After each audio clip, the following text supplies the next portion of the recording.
Once, while we were experiencing the trail itself, we encountered 30 chickens along the way. Yeah. And we saw some of them trying to cross the road. When we think about Tanjong Pagar, we always think about the port, but oftentimes we forget about the neglected histories, the layers of histories and the layers of stories that come through to this space, even before the port actually became into operation. Hi, I'm Shahida Iskandar. And my name is 𝘗𝘢𝘯𝘫𝘗. We're both curators from the Singapore Art Museum and also the curators behind this public art trail called Portraits of Tanjong Pagar.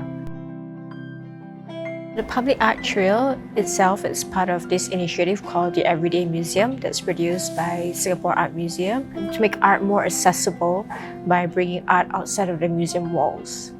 We designed this public art trail as a walking experience. Visitors can enter the trail at any point and then just be able to continue the trail in either direction that they choose. The public art trail features 6 artists. We have Aki Hassan, Space Objekt, Isabella Teng, Divaagar, 𝘗𝘢𝘯𝘫𝘗, as well as Grace Tan.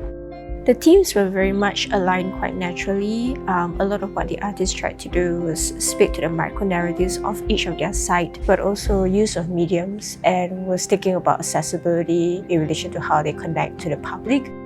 Responding to a particular place, forming almost a portrait of that building, of that site, of the community that resided there.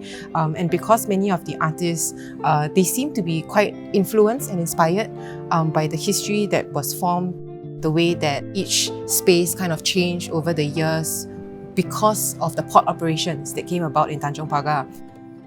Responding to the heritage trees that were there in relation with the man-made materials, allowing us to imagine the space of Tanjong Pagar before buildings actually got up during the independence era, the fundamental model of the HDB before we see HDB as it is today.